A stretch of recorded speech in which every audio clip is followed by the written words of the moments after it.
کہ یہ جو فیک نیوز ہیں یا یہ جو شوشہ نیوز ہیں یا کسی کو ملائن کرنے کے لیے یا کوئی اور موٹیو حاصل کرنے کے لیے، دیکھیں اسی خاتون نے پہلے کسی اور شخصیت کا نام لیا اور یہ میرا خیال ہے ڈیفلیکشن کرنے کے لیے کہ توجہ جو ہے وہ بٹ جائے یا کوئی اور اس سے کوئی فائدہ ہو جائے یا کوئی معاملے کو اور کسی طرف ڈالنے کی کوشش کی، آپس میں بحث چھڑ جائے۔ تو اس کا ایک ہی میں چاہوں گا، جناب سے یہ گزارش کروں گا کہ کوئی ایسا نظام وضع کرنا چاہیے کہ جب تک تحقیق مکمل نہ ہو جائے، تفتیش مکمل نہ ہو جائے، کورٹ میں کیس نہ آ جائے، اس کے بارے میں ہر قسم کے تبصرے جو ہیں وہ نہ صرف اس سوسائٹی کے لیے نقصان دہ ہیں بلکہ کئی شرفاء کی پگڑیاں اچھالنے کے مترادف ہے۔ تو جناب والا یہ تو ہم دیکھتے آ رہے ہیں ہمارے معاشرے میں کیا ہو رہا ہے کہ ابھی کسی سیاستدان پر مقدمہ الزام آتا ہے تو اس کو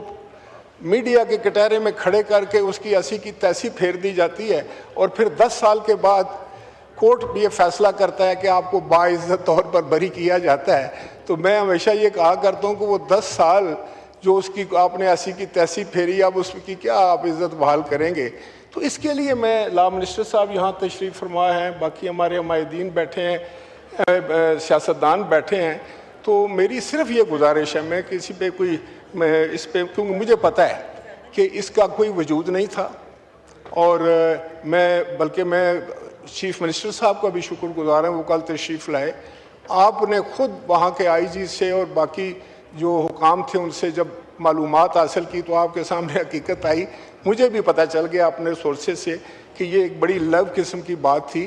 اور اس کے پیچھے کوئی اور موٹیو تھا۔ اس کے مسئلہ یہ تھا کہ کسی طریقے سے اس بحث کو کسی اور طرف الجھا دیا جائے تو بڑے بڑے کوئی مشہور نام یا جو نیشنل لیول کی پرسنالٹیز ہیں ان کو لیا جائے، اور میں چاہوں گا کہ آئندہ میں تو اس کو فیس کر رہا ہوں، کر لوں گا۔ اللہ کا شکر ہے کہ میں نے جیسے آپ کو کہا کہ میرے جو سیاسی مخالفین ہیں وہ بھی آگے کہہ رہے ہیں کہ ہم یہ ماننے کے لیے تیار نہیں ہیں، تو کسی اور کی پگڑی نہ اچھالی جائے، کسی اور سیاستدان کو اس کا شکار نہ ہونا پڑے۔ تو اس کے لیے کوئی ایسا میکینزم ہونا چاہیے، کوئی ایسی قانون سازی ہونی چاہیے کہ یہ جو سوشل میڈیا ہے اس کے بھی کوئی جو حدود و قیود جو ہیں وہ مقرر کیے جانے چاہیے، اس کا بھی کوئی پروٹوکول بننا چاہیے۔ تو اس سلسلے میں میری گزارش تھی، کیسے آج وہ آپ نے کمیٹی میں انٹیریئر کمیٹی میں بھی بھیجا ہے اس کو، تو میں سمجھتا ہوں کہ وہاں سے بھی یہی تھی بات کہ وہ، لیکن میرا اس سے ہرگز مقصد نہیں ہے کہ میں کوئی اپنی کوئی بات کروں یا اپنے آپ کو کوئی بہت جو ہے وہ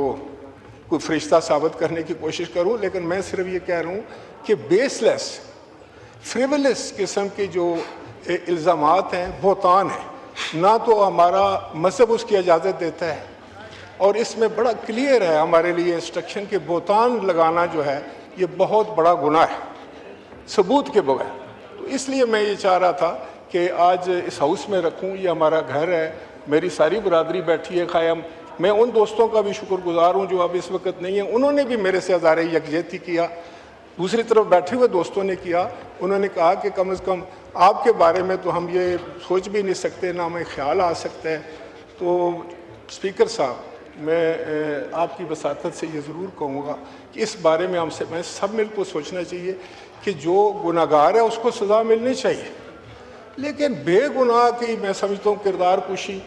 اس کا چہرہ ٹارنش کرنا، اس کو کوئی کسی قسم کا اذیت دینی، ذہنی اذیت دینی، گھر میں فیملی ہوتی ہے، بچے ہوتے ہیں، رشتہ دار ہوتے ہیں، ایکسٹینڈڈ فیملی ہوتی ہیں، آپ کے ووٹرز ہوتے ہیں، ہم تو پہلے ہی سیاست میں ایک دباؤ کا شکار ہوتے ہیں، اس کے اوپر اگر یہ نظام بھی شروع ہو جائے تو پھر میں سمجھتا ہوں کہ ہم تو اب اپنی گزار بیٹھے ہیں۔ اب جو آئندہ آنے والی نسل ہے، جو ہمارے نوجوان ہیں جنہوں نے اس فیلڈ میں آنا ہے، ان کے لیے ہم کوئی آسانیاں پیدا کر دیں، کوئی ایسی اچھی قانون سازی کر دیں یا معاشرے کو یہ بات سمجھ آئے۔ میں ان وی لاگر سے بھی یہ گزارش کروں گا، ان دوستوں سے بھی کروں گا کہ جو میرا خیال اپنی ریٹنگ کے لیے اس میں ہیڈ لائن کوئی اور ہوتی ہے، سبجیکٹ کوئی اور ہوتا ہے، اوپر لکھ دیا جاتا ہے کہ آخر تک دیکھیں، آخر تک دیکھنے کے باوجود کوئی چیز سمجھ نہیں آتی، تو شاید چند ڈالر تو ضرور مل جاتے ہوں گے اس حوالے سے، لیکن میرا خیال ہے کہ یہ ایک بڑا کبھی فیل ہے، میرے پہ یہ گزری ہے، میں نے سہ لی ہے، کیونکہ مجھے یقین ہے انشاءاللہ تعالیٰ کہ میں اب زندگی کو اس حصے میں ہوں جہاں ویسے بھی یہ چیزیں مجھ پر فٹ ہونا مشکل ہے، لیکن وہ لوگ جو دوسرے میرے ساتھی ہیں کل یہ شکار نہ ہوں تو میری یہ گزارش ہوگی کہ لا منسٹر صاحب سے کہ وہ اس کو دیکھیں. اور ایک دفعہ پھر جناب اسپیکر آپ کا شکریہ, آپ نے بڑا میں سمجھتا ہوں پرومپٹ ایکشن لیا, اور ایسے ہی ایک اسپیکر کو بطور کسٹوڈین آف دی ہاؤس ہونا چاہیے. کسٹوڈین کا مسئلہ یہی ہے نا جی کہ آپ ہماری عزتوں کے بھی محافظ ہیں, ہمارے ساتھ کوئی زیادتی ہو اس کو بھی آپ نے اس کا تدارک کرنا ہے. اور میں آپ کا شکریہ ادا کرنا چاہتا ہوں اپنے تمام ممبران کا.